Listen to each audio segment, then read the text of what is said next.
Okay, now that we've gone over all the basic settings for your conference room, let's look at adding a presentation for your webinar. Now, when you come in, if you're under the chat, you'll notice that you have a full width, but the moment that you select on presentation, it will divide the screen into thirds, one section for the chat and also for the video area at the top part. The center section will be for your PowerPoint presentation and again the members. Now, you do still have the option of turning off any of these features that you want, as we covered in a previous settings. Now, on the presentation screen at the top, you'll notice a bar that showed up. Where you click on it will allow you to upload your PowerPoint presentation. The PowerPoint presentation should be less than 100 megabytes and have less than 100 slides. Now, you can add multiple PowerPoint presentations into your account so that you can start each one of them at different points of your webinar.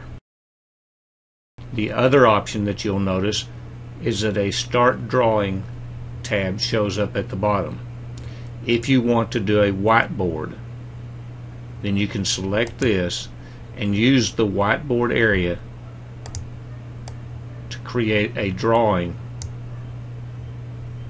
using the tools available and even adding text. If you wish to delete any specific item, you can select that item and hit delete with your keyboard. If you wish to clear the complete whiteboard, you can use the eraser and it clears everything on the board. You also have the option of taking a snapshot basically of any picture that you may have drawn on the whiteboard. And if you have multiple items, for example, if I were to put multiple items on the screen and wanted to select both of them at the same time, we can use the selector, draw a square around them, and it selects both of them. And if I was to hit the delete key, it would delete both of them at the same time. The whiteboard can allow you to draw out any images or ideas that you are trying to convey to the attendees of your webinar. When you're through, click on Stop Drawing and it will go back to the normal tab. Now let's go ahead and click on Upload and start a PowerPoint presentation. Go ahead and click Browse. Go to your computer wherever you may have saved a PowerPoint presentation. We'll go ahead and start. Click on Upload. You'll hear a little sound once it has uploaded, and you can click on the little Run button to start the presentation. Now, once your PowerPoint presentation comes up, you'll notice some additional slides or tools showing up. First off, we still have our drawing tools at the top. These are the same tools we used with the whiteboard, but now we can actually use them to draw on our PowerPoint slideshow. On the left hand side, you'll also see a group of icons representing each one of the slides in your PowerPoint presentation.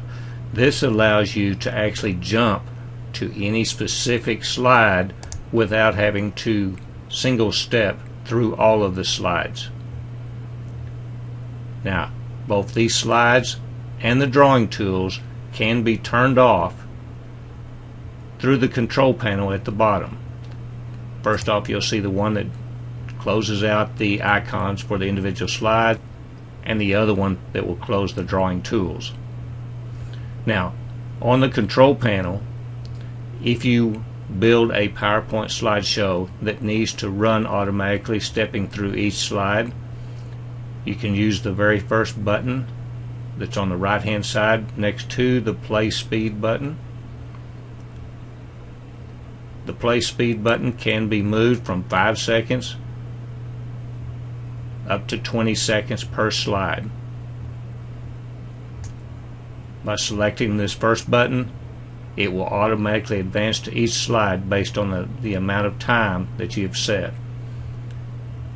The next button to it is the one that will always take you back to the very first slide of your PowerPoint presentation. The one next to it will take you back one slide at a time.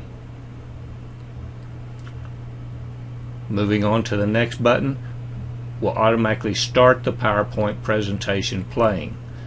So if you have the autoplay set, this will start the PowerPoint presentation. The button next to it will allow you to single step through individual slides. Next button will allow you to go to the last slide of your PowerPoint presentation, and then the very last button will allow you to stop this specific PowerPoint presentation.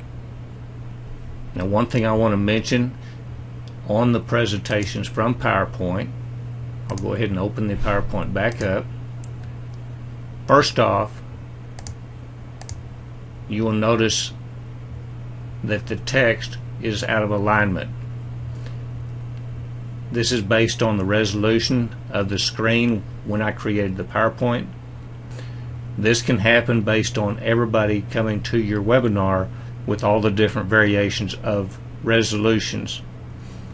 So I recommend that you create an image for each one of your slides. Place it there, and the program will reduce the image slide without creating this problem of throwing your text out of alignment. Also, any PowerPoint presentations, the animations and the transitions will not work inside of your conference room presentation. Even though they are a part of your PowerPoint, once you upload it into the conference room, each one of them will be a single slide. So if you have animation that brings up one line at a time, when you bring them into the conference room, it's going to bring up that one slide with all the text already displayed. So you cannot use animations or transitions inside of the conference room itself, although they can be part of the PowerPoint presentation. Also, be sure that you do not password protect your PowerPoint presentation. Let's go ahead and go back to our conference room, and now we'll move to the next video. We'll actually look at using video during your webinars.